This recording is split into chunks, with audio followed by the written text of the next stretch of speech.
Hello बेटा, देखिए आज हम करेंगे हमारा अगला क्वेश्चन।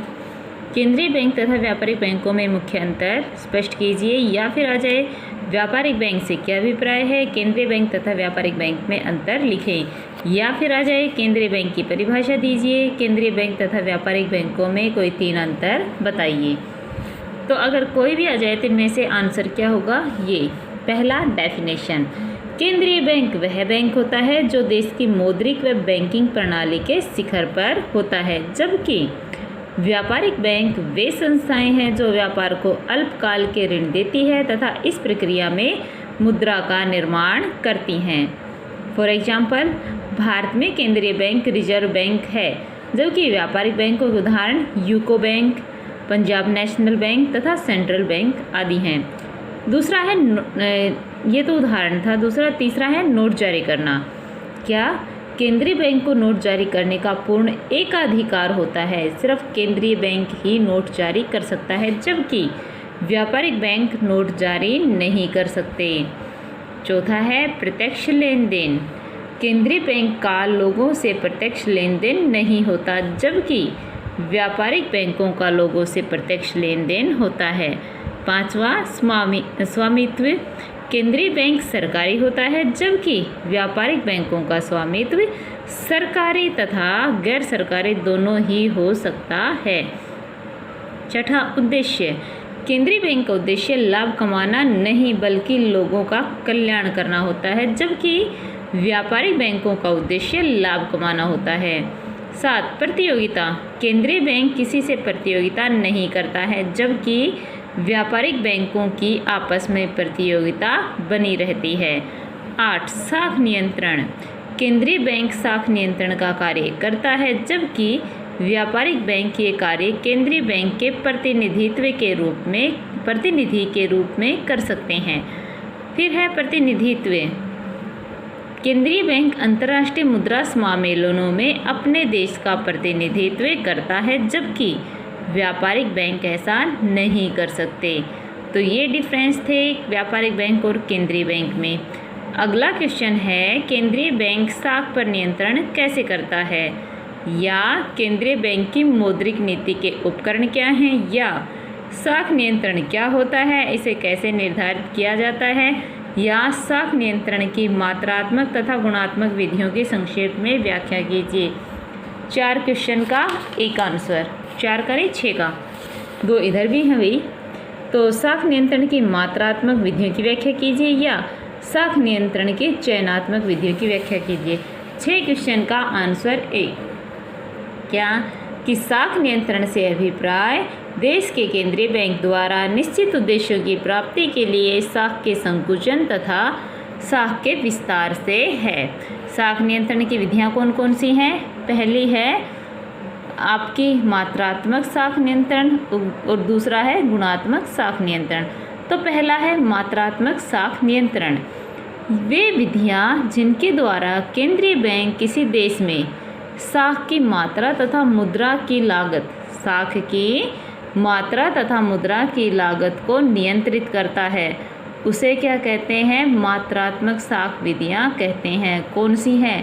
पहली तो है बैंक रेट, बैंक दर। बैंक दर वह दर होती है जिस पर किसी देश का केंद्रीय बैंक अन्य बैंकों को ऋण संबंधी सुविधाएं प्रदान करता है। यदि केंद्रीय बैंक शाख का संकुचन करना चाहते हैं तो वह बैंक दर को बढ़ा देता है। बैंक दर बढ़ने से व्यापारिक बैंकों के लिए ऋण महंगा हो जाता है। इस प्रकार ब्याज की दर बढ़ जाती है। ब्याज की दर बढ़ने से लोग बैंकों से कम रुपए उधार लेते हैं। इस प्रकार शाख का संकुचन हो जाता है। यदि केंद्रीय बैंक शाख का विस्तार करना चाहता है तो वह बैंक दर में कमी कर देता है। उससे ब्याज की दर कम होने पर बैंकों से लोग अधिक रुपए उधार लेंगे और इस प्रकार क्या हो जाएगा? शाख का विस्तार। दूसरा है खुले बाजार की क्रियाएं। तो जब सरकार या केंद्रीय बैंक बाजार में अपनी प्रतिभूतियों को खरीदती तथा बेचती है तो उसे खुले बाजार की क्रियाएं कहा जाता है। यदि केंद्रीय बैंक साख का विस्तार करना चाहता है तो वह बाजार में प्रतिभूतियों को खरीदना शुरू कर देता है, जिससे बाजार में मुद्रा की मात्रा बढ़ जाती है। लोग बैंकों में अधिक विश्वास करते हैं, इसलिए बैंकों में अधिक रुपए जमा करवाने लगते हैं। इस प्रकार बैंकों की उधार देने की क्षमता बढ़ जाती है। इसी प्रकार बैंक साख का निर्माण अधिक कर लेते हैं और इस प्रकार साख का विस्तार हो जाता है। यदि केंद्रीय बैंक साख का संकुचन करना चाहता है तो वह अपनी प्रतिभूतियों को बाजार में बेचने लगेगा। ऐसी अवस्था में लोग बैंकों से पैसा निकालकर केंद्रीय बैंक की प्रतिभूतियों में लगा देते हैं। उससे बैंक के नकद कोष कम हो जाते हैं। परिणाम स्वरूप बैंक कम साख का निर्माण कर पाते हैं और इस प्रकार साख का संकुचन हो जाता है। तीसरा है नकद कोष। बैंकों को कुल जमा का जो अनुपात नकद रूप में केंद्रीय बैंक के पास जमा करवाना पड़ता है उसे नकद कोष अनुपात कहा जाता है। यदि केंद्रीय बैंक साख का विस्तार करना चाहता है तो वह इस अनुपात को बढ़ा देगा। इससे बैंकों के नकद कोष कम हो जाएंगे। परिणाम स्वरूप बैंक कम उधार दे पाएंगे। इस प्रकार साख का क्या हो जाएगा? संकुचन। यदि केंद्रीय बैंक साख का विस्तार करना चाहता है तो इस अनुपात को कम कर देगा। चौथा है कानूनी तरलता कोष अनुपात। ये था CRR, ये क्या है? SLR। तो बैंकों को कुल जमा का जो अनुपात नगद या तरल रूप में अपने पास रखना पड़ता है उसे कानूनी तरलता अनुपात कहा जाता है। यदि केंद्रीय बैंक साख विस्तार करना चाहता है तो वह इस अनुपात को कर देगा, जिससे बैंकों को नगद रूप में अपने पास कम धन रखना पड़ेगा।